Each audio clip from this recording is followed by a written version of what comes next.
ጅቦቹ አይነኩም። ጅቦቹ ያው ቤተክርስቲያን የሚጠብቁት ጅቦች ናቸው። በውጭም ቢሆኑም ያው እየመጡ ጎብኝተው አይተው ይሄዳሉ። ዋሻውንም አይተው ይሄዳሉ። ስውር አለ። ለምን አባቶች አውቀው ሰው እንዳይገባ ሰው እንዳያውቅባቸው በዘዴ ነው የሰሩት። የስላሴ ታቦትና የተክለ ሃይማኖት ታቦት ከዛ ዋሻ ውስጥ ነው የተገኘው። የስውራኖች አባቶች እንዳሉ ነው የነገሩት። ጸበል ኃይለኛ ጸበል ፈለገ። ውስጥ ሁለት ክፍል ሰርተ ሶስተኛ ክፍል ላይ ኃይለኛ ጠበል ፈለቀ። የአርሴማ ማለት ነው። የአርሴማ እንደውም ወተት ነው ራሱ። ሰሚት ዋሻ ገብርኤል ሁለት አባቶች የበቁ አባቶች በአይናችን ማንያቸው የበቁ አባቶች አሉ ነው ብለው የነገሩ። የጥንተኛ የአባቶች አጥም ተገኘ። ይሄ ዋሻ እንግዲህ ያው የድሮ አባቶች ከዚህ ከበሩ ጀምረው ወደ ውስጥ ሲቆፍሩ በጠባቡ ነበር የቆፈሩት። ወወልድ ወመንፈስ ቅዱስ አሐዱ አምላክ። ስሜ አባ ጽጌ ማርያም እባላለሁ። ጣሁት አንድ አባ ኃይለ መለኮት የሚባል ነበርና ከዛ ተከታተል እዚህ ልክ እንደ ነገታው ልመጣ ስል በህልሜ ቅዱስ ገብርኤል ነው የታየኝ። እዛው ብሎ ላሆኝ ማለት ነው በህልሜ።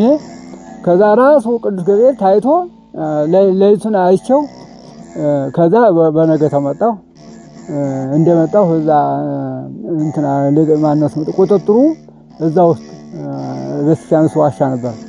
እሱን ቆፍር ብለውኝ ስቆፍር አይ አይሆንም ተባለና አቋረጥኩኝ። ከዛ እንደገና ይሄን ጀመርኩ። ይሄን ስቆፍር ያው ወደ ውስጥ ሌላ ዋሻ ተገኘ። ዋሻ ለውስጥ ሌላ አሁን እናየዋለን። እና እንደዛ ነው። ወደፊት ግን ያው ይሄ ለመጀመር ነው እንጂ ወደፊት አሁን ቤተክርስቲያን ውስጥ ላንጥ ነው። በዚያ ፈቃድ በዚያ ኃይል የሱባኤ ቦታ እቆፍራለሁ። ውስጡም ቤተክርስቲያን አንጣለሁ ማለት ነው።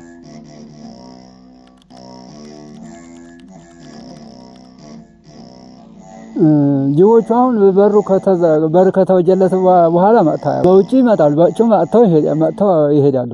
ይጎበኙና አይተው ይሄዳሉ። ጅቦቹ አይነኩም። ጅቦቹ ያው ቤተክርስቲያን የሚጠብቁት ጅቦች ናቸው።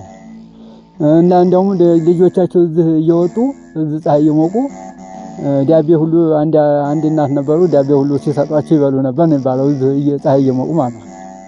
እንደዛ ነው። እና ያው ቤተክርስቲያን የሚጠብቁ ጅቦች ናቸው። አሁንም ያው በውጭም ቢሆኑም ያው እየመጡ ጎብኝተው አይተው ይሄዳሉ። ዋሻውንም አይተው ይሄዳሉ።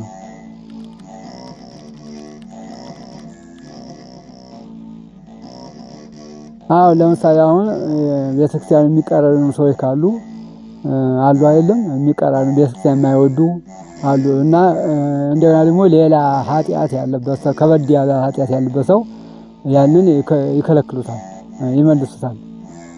ሌላም ክፉ ችግር ከመጣ ደግሞ ያንንም ያበሩታል ማለት ነው። ያበሩታል። እንደዛ ነው።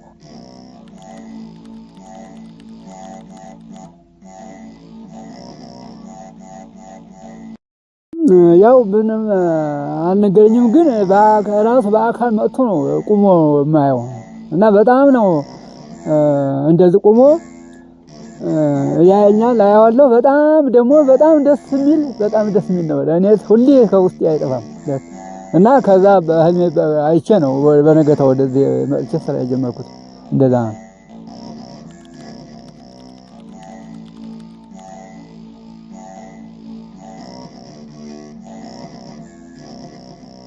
ለወደፊት እንግዲህ የእግዚአብሔር ፈቃዱ ይሁንና አሁን ውስጡ ያው ቤተክርስቲያን ቤተ መቅደስ ለመስራት ነው ያሰብኩት።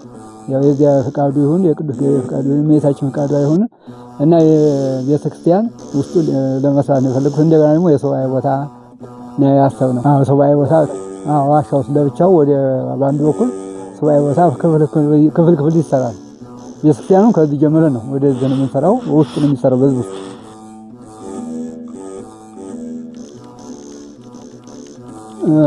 ቡልቡላ ያው የአርሴማን ገዳም ሲጀመር የአርሴማን ገዳም የገደብኩት እኔ ነኝ።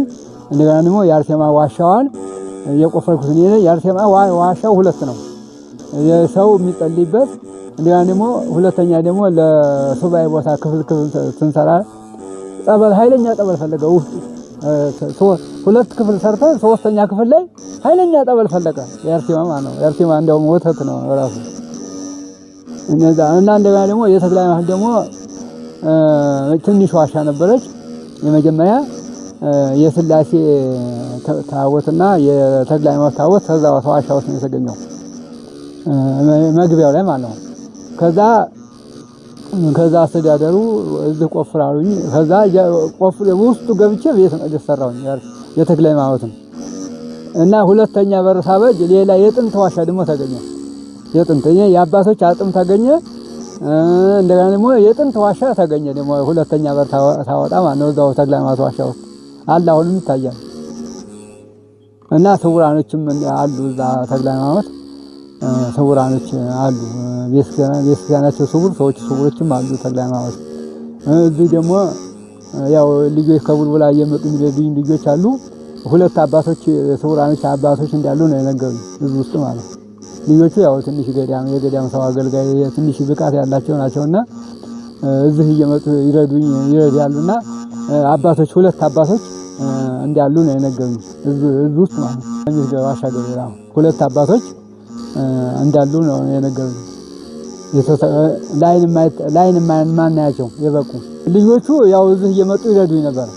እዚህ እየመጡ ስለሚቆፍሩ አፈሩን ስለሚያወጡ እና ልጆቹ ትንሽ ያው የገዳም ልጆች ስለሆኑ ያው ብቃትም ስላላቸው ገዳም ለገዳም ስለሚዞሩ ያው እዚህ ሰሚት ዋሻ ገብርኤል ሁለት አባቶች የበቁ አባቶች በአይናችን ማናያቸው የበቁ አባቶች አሉ ነው ብለው ነገሩኝ።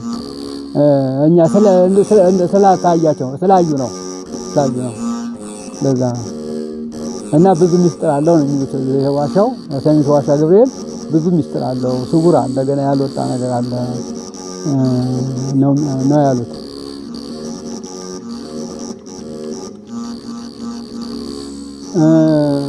እንትና ሸንኮራ አንድስም ቆፍሬያለሁ ሸንኮራ አንድስ ሌላ ቦታ እንኳን አልቆፍርኩም። ወደ ሸንኮራ አንድስ ወደ በሞጆ ወርዶ ወደ ሳማት ነው ሸንኮራ አንድስ አንድ 7 ዓመት አገልግያለሁ በስቻማ። ብዙም አይደለም ዋሻው ያው ትንሽ ነች። አንድ ክፍል ነው የሰራው። እዛ ተሰራ ያው አስተዳደሩ የፊተኛው ሲሞቱ ሌላ ሲመጣ ያን ዋሻው እንዲቆፍር ፈቃደኛ አልነበሩም። ከዛ በፊት የነበርኩት ዝቋላ አቦ ለ7 ዓመት አገልግያለሁ። ከዝቋላ አቦ ለትምህርት ብዬ አዲስ ዓለም ማርያም ለ4 ዓመት ነው ተቀምጫለሁ። እዛ ትምህርት እየተማርኩ ማለት ነው አዲስ ዓለም ማርያም። ከአዲስ ዓለም ማርያም ነው ወደ ሸንኮራ አንድስ የሄድኩት። ያው ቅዳሴ እዛ አዲስ ዓለም ማርያም ዳዊትና ቅዳሴ ገብረ ዲቁና የተማርኩት አዲስ ዓለም ማርያም ነውና አስተማሪው ገብረ ዲቁና በግልም አስተምረውኝ ቅዳሴውን ማለት ይሄ የቄሶች ማለት ነው። ከዛ እሱም እስከ ወንጌል ድረስ አስተምረውኝ ከዛ ቅዳሴ መጽሐፍ ግዛ አሉኝና እኔ ብር አልነበረኝም። የቀን ስራም ነበር በርግጥ ነበረ ያው አቅም ያልቻለም። ከዛ ወደ ሸንኮራ ላጨዲያ ነው የሄድኩት። ለምን ያን መጽሐፍ ቅዳሴውን ለመዛም ማለት ነው።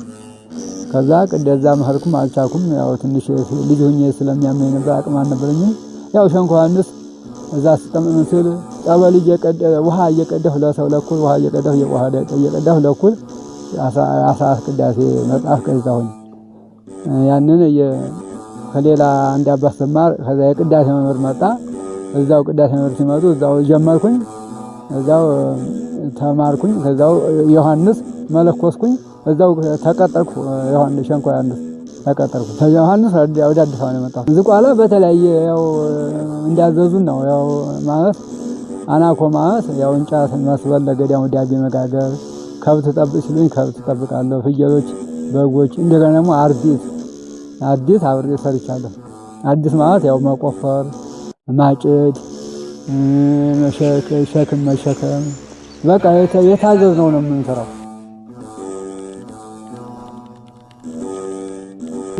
እኔ እንግዲህ ለዚህ ቦታ ሐሳቤ ምንድነው ያው የሰው ኃይል ያስፈልጋል። ሰው በተለያየ ነገር በጉልበትም ሆነ በሌላ በስራ በሚመለከተው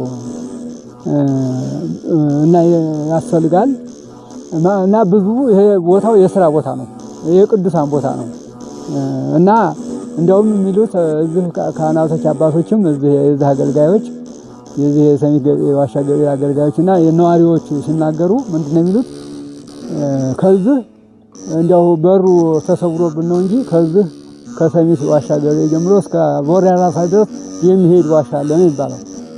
ስውር ቤተክርስቲያንም አለ፣ ባህር ሁሉ አለ፣ ብዙ ምስጢር አለ የሚባለው እና ቦታው ይሄ ሰሚት ዋሻ ገብርኤል ብዙ ምስጢር ያለው ነው። እንደው ለሚሰራ ሰው ዋሻ ለሚፈለፍል እንደገና ደግሞ ሱባኤም በሱባኤ በጾም ጸሎት ከጾም ከጸለይን ብዙ ምስጢር አለ። ብዙ ቦታው በጣም ከባድ ቦታ ነው እንጂ ቀላል ቦታ አይደለም። ያው ትሎት ተሰወረብን ነው። ያው ጾም ጸሎት ያስፈልጋል። እንደገና ደግሞ ለዋሻው ለሚፈለፍል ሰው ብዙ እርዳታ በጉልበትም ሆነ በተለያየ ነገር እርዳታ ያስፈልጋል ብዬ ነው የማስበው። ጸበሉ በጣም ፈዋሽ ነው። ብዙ ሰው እየዳነ ነው። ብዙ ሰው እየመሰከረ ነው። ፈዋሽ ነው። ከካንሰርም ከስኳርም ከደም ብዛት ከደም ማነስ ከጭንቀት ከዚህ ከተለያየ ከልክፍት ከሰው እጅ ከአይነ ወግ ከዚህ ብዙ ሰው የዳነ ሰው አለ። እንግዲህ ይሄ ቦታ ያው ብዙ አባቶች እንዳሉ ውስጡም ብዙ ባህር ብዙ ስውር ቤተክርስቲያን ያለበት ነው። ሁለት አባቶችም የበቁ አባቶች ያሉበት ነው። ወደፊትም ያው በጾም በጸሎት ወደፊት የሚገለጥ ነው ይገለጣል እና እንደዛ ነው። ብዙ ታምር ብዙ ሰው የሚድንበት አገር የኢትዮጵያ ሕዝብ ክርስቲያን የሚድንበት ነው። ወደፊትም ያው እግዚአብሔር እንግዲህ ይርዳን፣ ፈቃዱ ይሁን፣ ብዙ እንድንሰራ ያድርገን።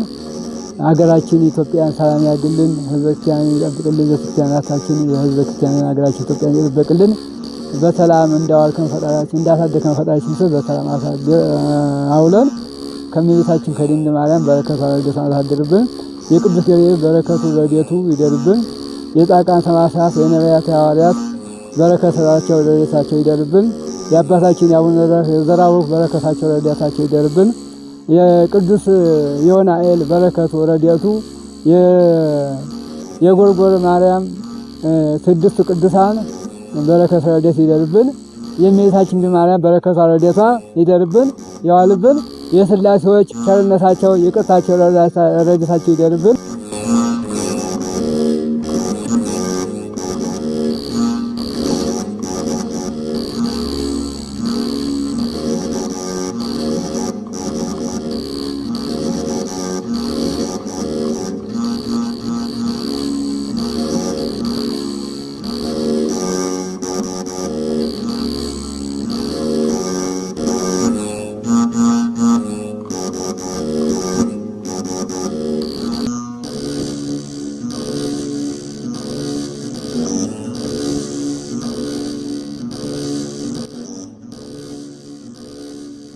ይሄ ዋሻ እንግዲህ ያው የድሮ አባቶች ከዚህ ከበሩ ጀምረው ወደ ውስጥ ሲቆፍሩ በጠባቡ ነበር የቆፈሩትና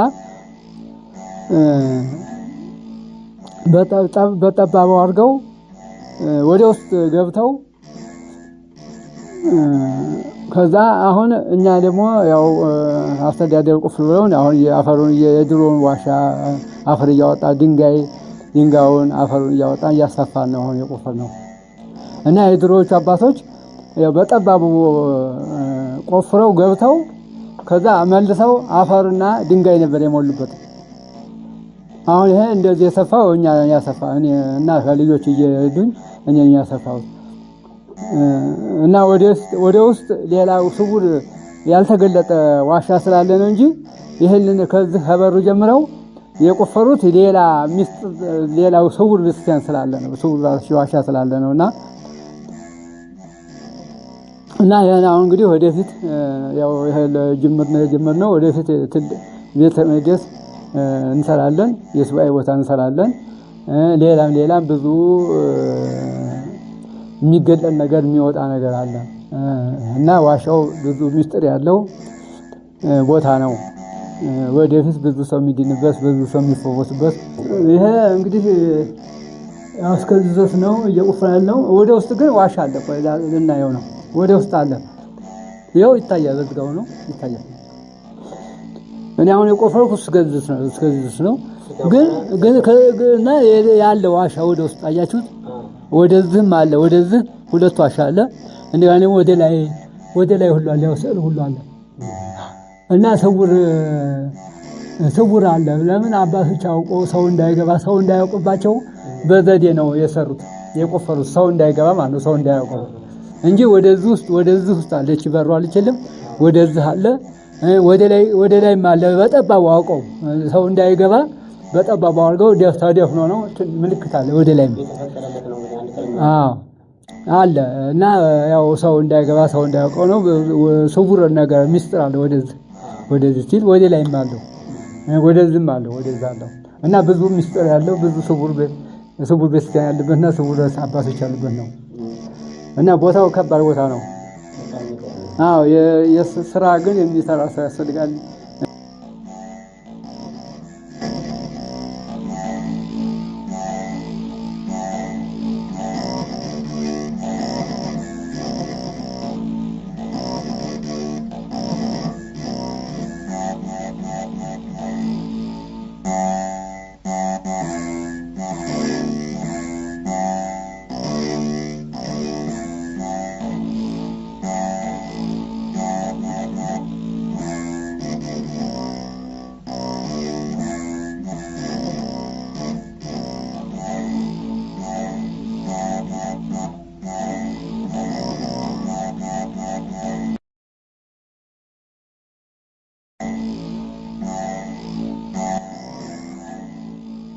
ይሄ እንግዲህ የሰሜን ዋሻ ገብርኤል ያው አባቶች የጸለዩበት ቦታ ነው የባረኩት ቦታ ነው። ከዚህ ተዋሻ ውስጥ እምነቱን ከብታችሁ ጠበሉን ተብታችሁ ትድናላችሁ እና ቦታው ብዙ ሰው የዳነበት ብዙ ሰው የተፈወሰበት ቦታ ነውና ወደፊትም በይበልጥ ሰው የሚፈወስበት የሚድንበት ነው እና እየመጣችሁ ከየትም ከአዲስ አበባ ከየትም ከገጠር አድባራትም እየመጣችሁ እንድትፈወሱበት እንድትጸልዩበት እንድትጸልዩ እንድትድኑበት ያርግልን። ትድናላችሁ ማለት መጣችሁ ከተጠማችሁ ተጸልያችሁ ከተባችሁ ትድናላችሁ። እየመጣችሁ ዋሻ ገብርኤል እየመጣችሁ ተሳለሙ፣ ጾም ጸሎት ያዙ።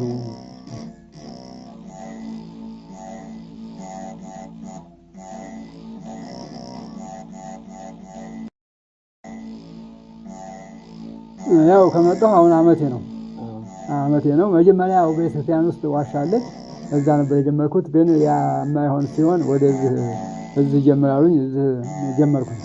ይሄን የጀመርኩት ወደ የካቲት አካባቢ ነው የጀመርኩት። አንድ 10 ወር ይሆናል። አሁን እንግዲህ እዚህ ነው ቤተ መቅደስ የሚጀመረው። ይሄ ነው እዚህ ነው ወደ ላይ ይወጣና ወደ ላይ ወጥቶ እንደገና ወደዛ ይሄድና ከዛ ወደ ላይ ይሄድና ከላይ ደግሞ ይገጥምና መሃሉ ቤተ መቅደስ ይፈለፈላል። ለሱባኤ ደግሞ ወደዚህ ነው የምንሰራው። ክፍል የሚሰራው